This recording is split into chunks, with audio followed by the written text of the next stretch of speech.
Doon napagtanto ng dalawa na matagal nang may suot na weight vest ang bida. Ayon sa isa, base sa nakikita niyang hirap nito, malamang nasa 500 kilo pa lamang ang bigat. Ngunit kahit ganoon, nagawa pa rin itong manatili sa gravity room ng lampas 2 oras, kaya para sa kanila, hindi na rin masama ang lakas nito. Habang maingat na inilalapag ng bida ang kanyang weight vest sa sahig, may isa pang nagsalita na kahit may kakayahan siya, hindi pa rin ito maihahambing kay Wang Tiantuo. Dahil dito, napatanong ang isa kung biro ba iyon. Para sa kanya, sino nga ba ang kayang tumapat sa halimaw na si Wang Tiantuo? Hindi pa man natatapos ang usapan, biglang may sumigaw na palabas na si Wang Tiantuo. Sinabi ring natiis nito ang 6 na toneladang pressure ng mahigit 2 oras. Lumabas si Wang Tiantuo na basang-basa sa pawis at halatang pagod na pagod. Namangha ang lahat at agad na sinabi na siya ang siguradong pinakamalakas sa training camp pagdating sa pisikal na lakas.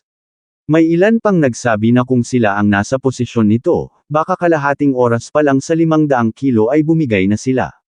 Nang alisin ni Wang Tiantuo ang kanyang weight vest, malakas itong bumagsak sa sahig, dahilan upang magulat ang mga nakapaligid. Napabuntong hininga siya, tila nakaramdam ng ginhawa matapos iyon, ngunit sa isip niya ay napamura siya dahil sa sobrang bigat ng vest. Biglang lumapit si Lin Xinghe at diretsyong inamin na sa aspeto ng lakas, hindi siya makakatapat kay Wang Tiantuo. Pagkatapos, tinanong niya ito kung nais ba nitong makipagkumpetensya sa movement technique training room.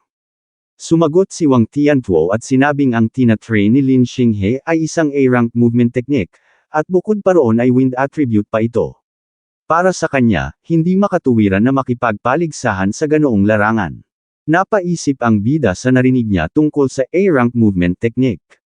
Bahagya siyang napangiti, napagtatanto na kahit malakas ang kanyang overlord body, kulang pa rin siya sa isang mataas na antas na movement technique.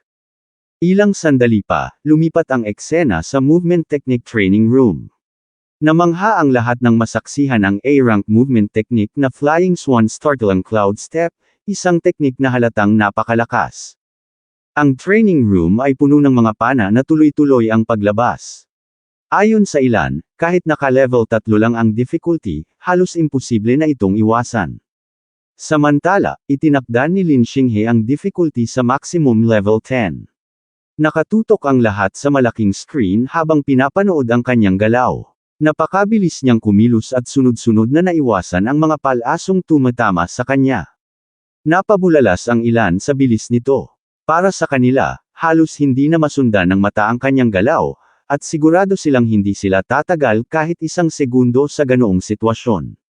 Para sa iba naman, parang nagpapakitang gilas lang siya. Napansin din nila ang tila mga talulot na umiikot sa paligid ni Lin Xinghe habang siya ay kumikilos. May nagkomento na hindi iyon pagpapasikat, talagang kahanga-hanga lang ang teknik nito. Tahimik na napangiti ang bida habang pinagmamasdan ng lahat. Para sa kanya, malinaw na napakaganda ng movement technique na iyon.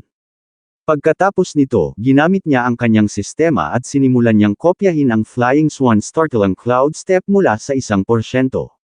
Buong atensyon niyang sinusundan ang bawat galaw ni Lin Xinghe, habang dahan-daang gumagalaw ang sarili niyang katawan.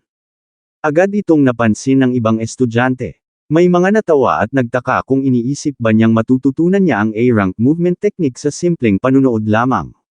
May isa pang nagsabi na halos hindi na siya makapigil sa kakatawa, dahil para sa kanya ay imposibleng matutunan ang ganoong teknik sa ganoong paraan.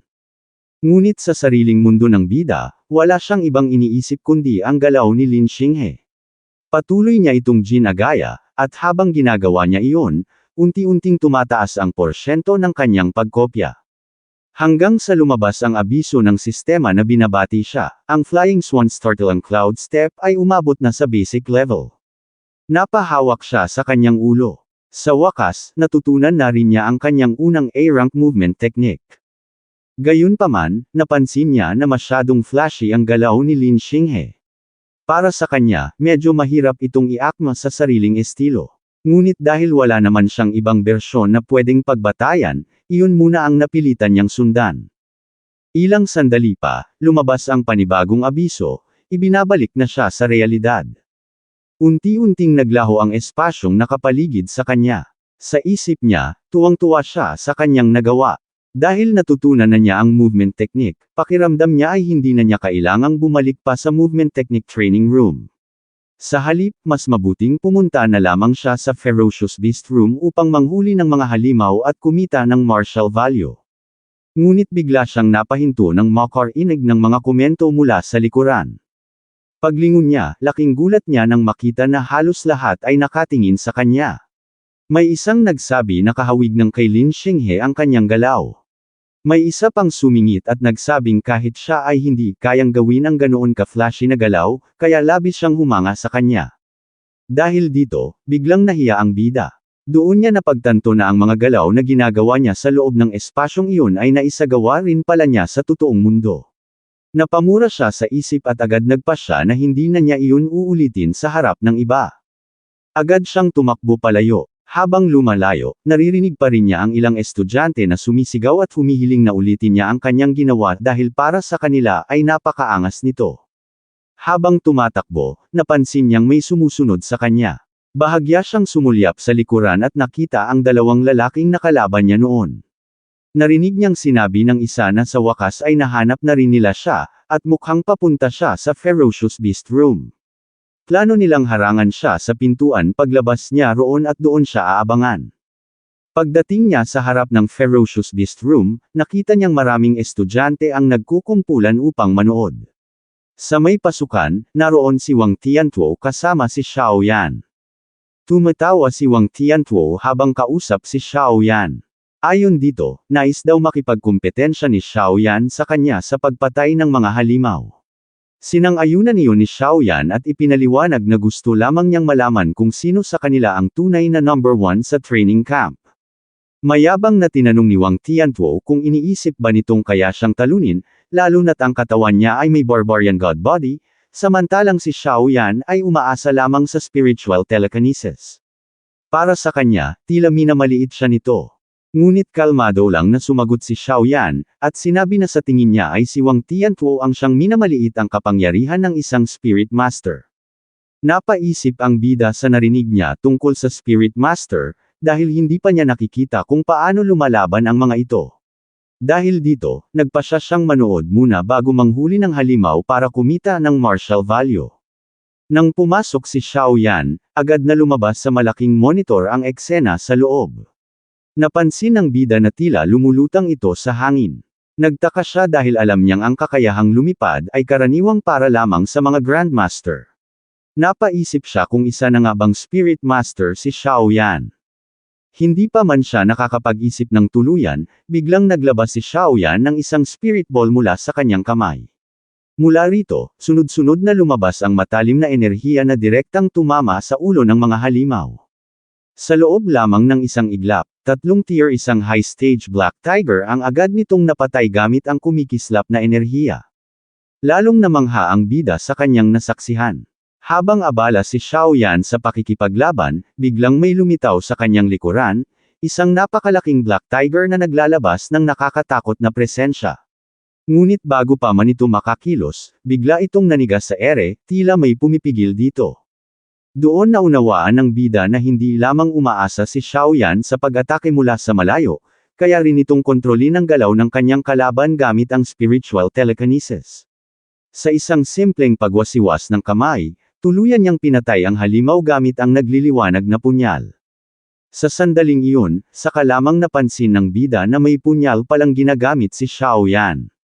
Napanginig ang kanyang katawan habang pinagmamasdan ang nangyayari. Hindi niya maiwasang kabahan habang iniisip ang mga kakayahang nasaksihan, ang paglakad sa hangin, ang pagkontrol ng mga bagay sa malayo, at pati na rin ang paghadlang sa galaw ng kalaban. Doon niya tuluyang naunawaan kung bakit kinatatakutan ang mga Spirit Master. Sa kakayahan nilang iyon, kayang-kaya nilang tapusin ang isang ordinaryong martial artist nang hindi man lang lumalapit. Ngunit muli siyang napatingin sa malaking screen nang marinig ang sigawan ng mga tao sa paligid. May mga nagtataka kung saan nanggaling ang isang napakalaking sandata, dahil wala naman daw hawak si Xiao Yan kanina. Nang masdan ito ng bida, nakita niyang biglang naglabas si Xiao Yan ng isang dambuhalang espada na nagniningning sa ginintuang liwanag. Sa isang simpleng kumpas, marahas nitong hinati ang malaking halimaw sa harap niya. Napatulala ang bida sa kanyang nasaksihan. Sigurado siyang kanina ay wala itong hawak na sandata, at sa laki ng espadang iyon, halatang umaabot ito sa ilang tonelada. Sa pagkakataong iyon, nagsalita si Lin Xinghe at ipinaliwanag na isa itong A-rank martial skill ng isang spirit master. Bahagyang napalingon ang bida sa likuran, habang ang ibang mga estudyante ay patuloy na namamangha. May isa pang nagkomento na isa na naman itong A-rank skill. Dahil dito, hindi napigilan ng lalaki na magtanong kay Lin Xinghe kung bakit tila lahat ng tao rito ay may A-rank na kakayahan. Sinundan pa niya ito ng tanong kung mayroon din bang ganitong skill si Wang Tiantuo. Sumagot si Lin Xinghe na oo, mayroon ding A-rank martial skill si Wang Tiantuo, at isa pa itong offensive type. Napamura ang ilan sa narinig nila, habang ang iba naman ay napatanong kung tao pa ba ang mga iyon o mga halimaw na. Para sa bida, malinaw na ang training camp na ito ay puno ng mga may hawak ng A-rank skills. Dahil dito, lalo niyang napatunayan na tama ang kanyang desisyon na pumunta rito. Muling umalangaw-ngaw ang sigawan nang makita ng lahat na sa isang suntok lamang ay pinasabog ni Wang Tiantuo ang isang tier 1 high stage na halimaw. May mga nagtanong kung anong klaseng martial skill iyon, ngunit may sumagot na hindi iyon skill, purong lakas lamang. Napatalikod ang bida, iniisip na tila wala talagang balak si Wang Tiantuo na gumamit ng kahit anong teknik. Sa huli, napagpasyahan niyang pag-aaralan na lamang ito sa ibang pagkakataon. Binuksan niya ang kanyang status at doon niya napagtanto ang isang bagay, nais niyang maging isang spirit master. Ngunit ang kanyang spirit stat ay nasa 26.5 pa lamang. Ayon sa sistema, kailangan niyang lampasan ang 100 upang maging ganap na spirit master. Ibig sabihin, kulang pa siya ng 73.5, nakatumbas ng 735 martial value points. Sa puntong iyon, naging malinaw sa kanya na kailangan niyang pumatay ng mas maraming halimaw upang maabot ang kinakailangang halaga. Ilang sandali pa, pumasok na siya sa Ferocious Beast Room, hindi na mamali na ang dalawang lalaking galit sa kanya ay patuloy pa ring sumusunod. Habang nagmamasid ang dalawa sa paligid, napansin nilang abala ang lahat sa panunood kina Wang Tiantuo at Xiao Yan. Wala ni isa ang pumapansin sa kanila, isang pagkakataong hindi nila pinalampas. Nagplano silang pumasok sa silid at doon siya harangin upang bugbugin. Ngunit habang papalapit sila, biglang natigilan ang isa at napasigaw. Agad siyang sinaway ng kasama niya, pinipigilan siyang gumawa ng ingay. Nanginginig nitong itinuro ang screen. Natahimik sila sandali. Pagkatapos, sabay silang napabulalas nang makita ang eksena. Hinamon ng bida ang mahigit 10 halimaw ng sabay-sabay, at lahat ng iyon ay tier 1 high stage. Napatanong sila sa isa't isa kung nawalan na ba ito ng bait. Sa loob ng Ferocious Beast Room, nakatayo ang bida sa gitna ng napapalibutang naglalakihang halimaw, handa sa susunod na mangyayari. Dahil sa takot sa nakikita sa monitor, napatanong ang isa sa dalawang lalaki kung dapat na ba nilang tawagin ang instructor upang iligtas ang bida. Para sa kanya, kung hindi sila kikilos, siguradong mamamatay ito. Ngunit agad siyang pinigilan ng kanyang kasama at sinabing wala na ring silbi iyon, dahil ilang segundo na lang ay siguradong mapupunit na ito ng mga halimaw. Sa sandaling iyon, napagtanto rin nilang wala silang kakayahang makialam, lalo na't hindi rin nila kayang kalabanan ang ganoong sitwasyon. Samantala, kalmado at buong kumpiyansa na tumayo ang bida sa harap ng mga halimaw. Walang pag-aalinlangan, hinamon niya ang mga ito. Dahil dito, sabay-sabay na umatungal ang mga ferocious beasts at agad na sumugod papunta sa kanya. Ang unang umatake ay mabilis niyang naiwasan. Habang patuloy sa paggalaw, sunod-sunod niyang pinakawala ng mga atake gamit ang enerhiyang nagmumula sa kanyang mga daliri. Hindi nagtagal, nag-ipon siya ng mas malakas na puwersa sa isang kamay at isa-isang sinuntok ang mga halimaw gamit ang nagliliwanag na enerhiya, pinabagsak ang mga ito bago pa makaganti ang iba. Muling napatigil ang mga nanunood sa harap ng screen. Hindi makapaniwala ang isa at napatanong kung nananaginip ba siya. Posible ba talagang gawin iyon ng isang tier 1 initial stage martial artist? Dahil kahit isang middle stage martial artist na mapalibutan ng mahigit 10 high stage ferocious beasts ay siguradong mapapahamak. Habang pinagmamasdan nila ang galaw ng bida, napansin ng isa na tila pamilyar ang kanyang movement technique. Laking gulat ng kasama nito nang banggitin na kahawig iyon ng Flying Swan startling cloud step ni Lin Xinghe. Agad namang tumutol ang isa, sinasabing imposibleng mangyari iyon. Isa lamang siyang estudyante mula sa number 1 high school, kaya paano niya matututunan ang ganoong kataas na antas ng movement technique? Napaisip pa sila kung maaaring galing ito sa isang makapangyarihang pamilya. Ngunit may isa ring nagbanggit na baka nakita lamang niya si Lin Xinghe at ginaya ang galaw nito. Gayunpaman, para sa kanila, hindi pa rin iyon kapanipaniwala, isang A-rank movement technique ay hindi basta-basta natututunan sa panunood lamang. Dahil dito, napatanong sila kung gaano nga ba talaga kalakas ang bida. Sa gitna ng kanilang pag-uusap, iminungkahi ng isa na kalimutan na lang nila ang paghihiganti. Kahit magsama-sama pa raw sila, hindi pa rin nila kayang talunin ang bida. Ngunit ang isa sa kanila, na nanginginig habang mahigpit na hawak ang kanyang kahoy na pamalo, ay mariing tumutol. Kahit pa raw anak ito ng makapangyarihang pamilya o isang halimaw na henyo, hindi niya kayang palampasin ang galit na nararamdaman niya. Muli siyang pinigilan ng kanyang kasama at itinuro ang screen. Sinabi nitong bago siya maghanap ng gulo, mas mabuti munang tingnan ang nangyayari. Pagtingin niya, halos mabitawan niya ang hawak na pamalo. Napatulala silang dalawa. Sa loob lamang ng ilang minuto, napatay na ng bida ang 11 high-stage ferocious beasts. Nakaupo siya sa ibabaw ng tambak ng mga bangkay, at mula sa mahigit 12 halimaw, nakakuha siya ng kabuuang 81 martial value points, na may average na 7 puntos bawat isa. Doon niya napagtanto na habang lumalakas siya, lalo ring nagiging mahirap ang pagkuha ng martial value. Habang nagpapahinga, bigla siyang napalingon ng makarinig ng ingay mula sa di kalayuan. Unti-unti, mas marami pang ferocious beasts ang lumilitaw mula sa iba't ibang direksyon. Sa harap ng paparaming kalaban, napagdesisyonan niyang huwag nang magpahinga. Agad siyang kumilos at sinalubong ang mga halimaw. Isa-isa niyang pinabagsak ang mga ito gamit ang sunod-sunod na atake, at matapos ang ilang galaw, mabigat siyang lumapag sa lupa, muling humaharap sa panibagong alon ng mga ferocious beasts na papalapit sa kanya. Napansin ng bida na tila biglang nag-atubili ang mga halimaw, na parabang may kinatatakutan sa kanya. Hindi na siya nag-aksaya ng oras, agad siyang kumilos, nagliliyab ang kanyang mga mata sa determinasyon. Parabang kinakausap niya ang mga ito, ipinapahiwatig na mas mabuting ibigay na lamang nila ang kanilang martial value. Kasunod nito, walang pag-aatubiling hinabol niya ang mga ito at isa-isa silang pinaslang. Sa labas, nanatiling nakatulala ang dalawang lalaki habang pinapanood ang madugong eksena sa loob. Sa huli, napatanong ang isa kung kailan pa nila itutuloy ang paghihiganti. Ngunit matapos ang lahat ng kanilang nasaksihan, nagpasya siyang kalimutan na lamang ang plano at patawarin ang bida. Dahil sa takot, agad ding sumang-ayon ang kanyang kasama at iminungkahing umalis na sila bago pa sila mapahamak. Habang naglalakad sila sa gitna ng mga estudyanteng abala sa panunood, patuloy ang paghanga ng lahat sa ipinapakitang lakas ng mga kalahok.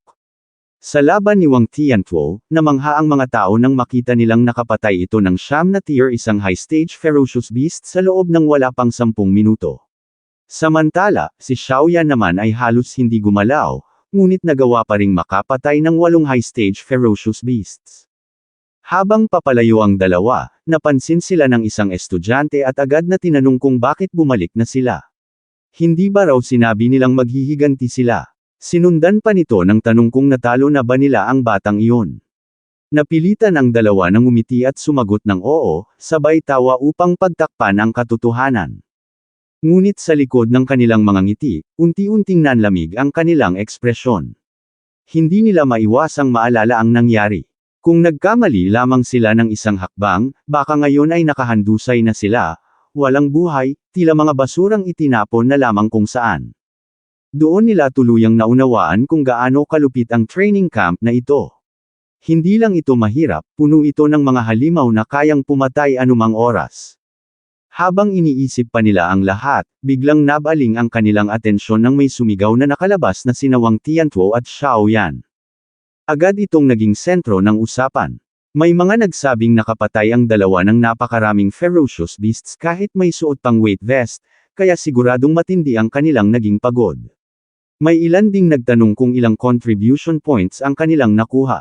Diretsyong sumagot si Wang Tiantuo na nakakuha siya ng 280 points, habang si Xiaoyan naman ay may 270 points. Sa sandaling marinig yun, napuno ng pagkagulat ang paligid. Para sa kanila, napakalaki ng bilang na iyon. Alam nilang ang isang tier isang high-stage ferocious beast ay katumbas lamang ng 5 puntos. Ibig sabihin, nakapatay ang dalawa ng humigit kumulang 50 hanggang 60 halimaw. Habang tinitingnan nila ang kanilang wristband, idinagdag pa ni Wang Tiantuo na ang kanyang weight vest ay nasettle sa 100 contribution points. Napabuntong hininga si Xiaoyan at sinabing 50 lamang ang nakuha niya mula rito. Sa paligid, halata ang pagkadismaya ng ibang estudyante. Karamihan sa kanila ay nasa 20 puntos lamang. May isa pang nagsabi na kahit nagbuhat siya ng 1 tonelada, 30 puntos lang ang nakuha niya, habang ang isa naman ay halos maiyak sa pag-amin na 10 puntos lang ang kanyang nakuha. Sa gitna ng usapan, lumapit si Lin Xinghe at mahinahong nagtanong kung sino ang nanalo sa kanilang ferocious beast hunt.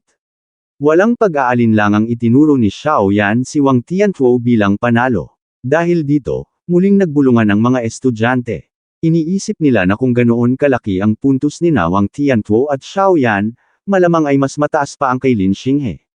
Sa harap ng tatlong iyon, tila wala ng puwang para sa iba kundi ang mag-agawan sa ika-4 na pwesto. Ngunit sa likuran, bahagyang napangiti ang dalawang lalaking dati may galit sa bida. Sa mahinang tinig, sinabi nilang mga ignorante ang mga iyon. Para sa kanila, may mas nakakatakot pang halimaw sa loob ng training camp, isang nilalang na higit pa sa tatlong iyon. Pagkalipas ng 1 oras, sa loob ng Ferocious Beast Room, makikita ang bida na nakaupo sa ibabaw ng tambak na bangkay ng mga halimaw. Halos hindi na siya makatayo sa sobrang pagod, at ang kanyang katawan ay basang-basa sa pawis. Matapos ang tuloy-tuloy na laban ng mahigit 1 oras, kahit na mayroon siyang overlord body, ramdam na niya ang pagkapagod. Gayunpaman, hindi pa rin niya naaabot ang target na 735 martial value points. Sa kasalukuyan, nasa 700 pa lamang ang kanyang contribution points. Habang nagpapahinga, napaisip siya kung ano ang pinakamainam na ipagpalit sa martial arts pavilion. Sinuri niya ang kanyang wristband at nakita niyang nakapagtala siya ng mahigit 400 na napatay na ferocious beasts. At mula naman sa weight vest ay nakakuha siya ng higit 300 contribution points. Pagkatapos nito, lumipat ang eksena sa Martial Arts Pavilion.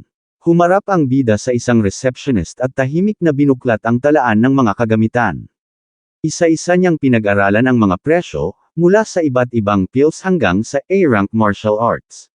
Hindi nagtagal, napagtanto niya na napakamahal ng A-rank martial arts, na umaabot sa hindi bababa sa 2,000 puntos.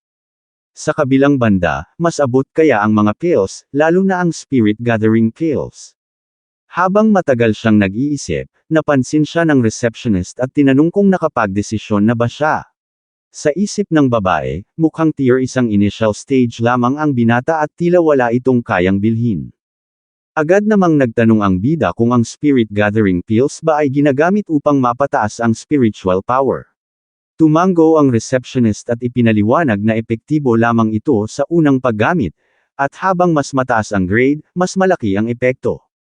Habang sinusuri ang listahan, napansin ng bida na ang pinakamataas na available ay tier 4, na nagkakahalaga ng 500 contribution points.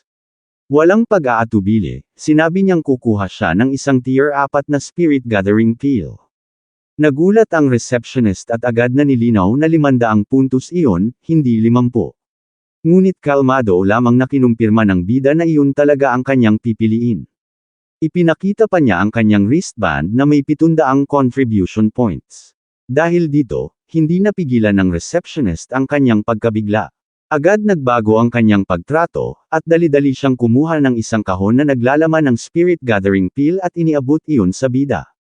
Nagpasalamat ang bida, ngunit bago siya tuluyang umalis, nagtanong pa siya kung mayroon silang Thunder and Fire attribute alloy spears.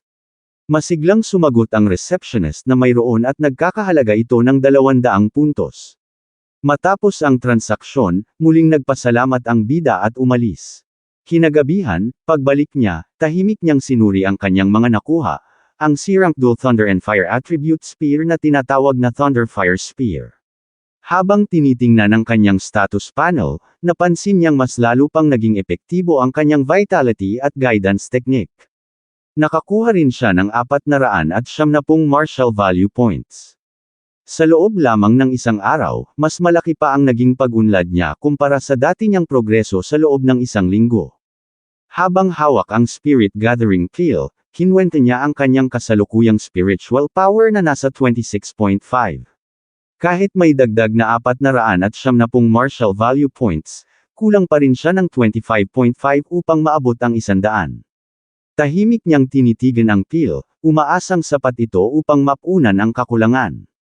Kapag nagtagumpay siya, magiging ganap na siyang Spirit Master. Walang pag-aalinlangan, isinubo niya ang Spirit Gathering Peel at tahimik na hinintay ang magiging epekto nito. Ito na po nagtatapos ang ating kabanata, abangan ang mga susunod pa nating upload. Huwag din kakalimutang mag-like, share, subscribe at i-click ang notification bell, para lagi kayong updated sa mga susunod pa nating mga video.